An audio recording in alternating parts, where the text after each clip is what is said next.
गांव की जिठानी। शांति अपने दो बेटों अर्नव और आरुष के साथ शांति से जीवन बिता रही थी। लेकिन शांति के पति सोहन से उसकी कभी कभार थोड़ी अनबन हो जाती थी। एक दिन शांति रोज की तरह सुबह का खाना बना रही थी, तभी दरवाजे की घंटी बजी। घंटी की आवाज सुनकर वो दरवाजे की ओर जाते हुए कहती है, अरे आती हूँ, कौन है, सब्र करो।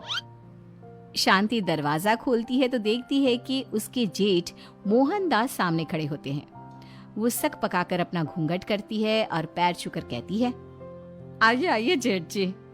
कैसी हो शांति? जी मैं तो बिल्कुल ठीक हूँ, सब आपकी मेहरबानी है भाई साहब। शांति और मोहनदास की बातें सुनकर शांति का पति सोहन और उसके दोनों बेटे बाहर आ जाते हैं। अरे भैया राम राम, कैसे हो आप? राम राम भाई। अरे शांति, ऐसे खड़ी खड़ी क्या देख रही हो?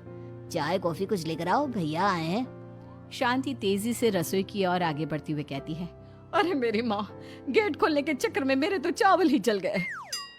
वो दौड़ी दौड़ी रसोई में जाती है और देखती है कि सारे चावल जल गए हैं। वो दोबारा चावल बनाने में लग जाती है। इतने में सोहन आवाज लगाता है, अरे शांति, तुम्हारे चावल का रोना खत्म हो गया हो तो चाय ले आओ। जी लाती हूँ अभी। शांति जल्दी जल्दी चाय बनाती है और मोहनदास को चाय देती है। सब एक दूसरे की खैर खबर पूछते हुए चाय पीते हैं।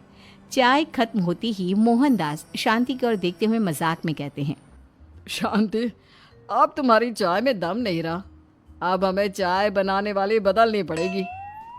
ये कैसे मुमकिन होगा जेठ जी, घर और बाहर का सारा काम मुझे ही करना पड़ता है और कभी कभी जल्दी जल्दी के चक्कर में काम बिगड़ जाते हैं, जैसे आज चावल जल गए। अरे इसी का तो हल लेकर आया हूँ। मैंने रिश्ता देखा है अर्नव और आरुष के लिए। दोनों लड़कियाँ बहुत सुंदर और सुशील हैं। अगर आप दोनों इजाज़त दें तो बात करूँ आगे। सोहन और शांति रिश्ते की बात सुनकर कहते हैं, अब ठीक है, बात चलाइए ना भैया, पर पहले लड़की के बारे में कुछ बताइए तो सही। हाँ हाँ भाई साहब, लड़की कैसी है, परिवार कैसा है, कहाँ के रहने वाले हैं? देखो, परिवार तो बहुत अच्छा है, पर वे दोनों लोग बहुत गरीब हैं। दहेज में कुछ मिलेगा नहीं। अरे हमें दहेज में कुछ चाहिए भी नहीं, बस लड़की संस्कारी होनी चाहिए। एक लड़की तो पढ़ी लिखी है और शहर की रहने वाली है, पर दूसरी अपनी गरीबी की वजह से पढ़ न सकी और गांव में रहती है। लेकिन दोनों है बहुत खूबसूरत। अगर तुम सबको देखते ही पसंद ना आ जाए तो मेरा नाम बदल देना।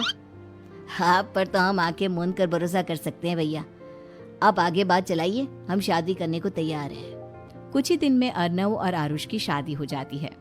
आरुष की शादी अनपढ़ लड़की मंजरी से हो जाती है, जो कि बहुत भोली भी होती है, और अर्नव की शादी पढ़ी लिखी लड़की तनुजा से हो जाती है, जो कि घमंडी और चालू होती है। एक दिन मंजरी घर के काम कर रही थी कि अचानक शांति उसे आवाज लगाती है, बड़ी बहू, ओ बड़ी बहू, मंजरी जल्दी यहाँ आओ। मंजरी जल्दी जल्दी शांति के पास जाती है। बेटा मेरे पैर दबा दे, बहुत दर्द हो रहा है। जी माँ जी, बस बर्तन धोकर आती हूँ। अरे बैठ यहाँ, मेरे पैर में बहुत तेज दर्द हो रहा है, बर्तन छोटी बहू धो लेगी।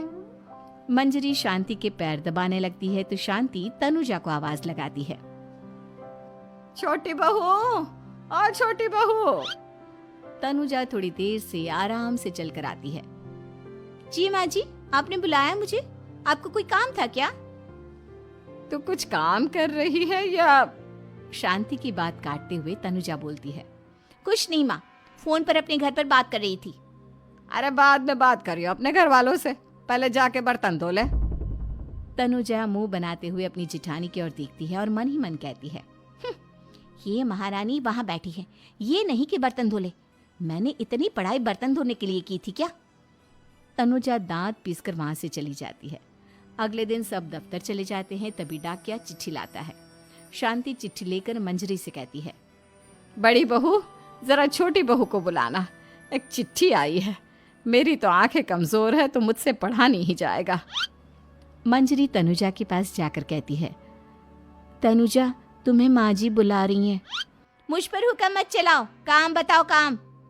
अरे मैंने तुम पर कहाँ हुक्म चलाया, और हुक्म चला भी दूंगी तो क्या हुआ, तुम तो मेरी छोटी बहन की तरह हो ना। तुम जैसी अनपढ़, जाहिल और गांव की गवार मेरी बहन नहीं हो सकती। बेचारी मंजरी तनुजा की बात सुनकर अपना सा मुंह लेकर रह गई।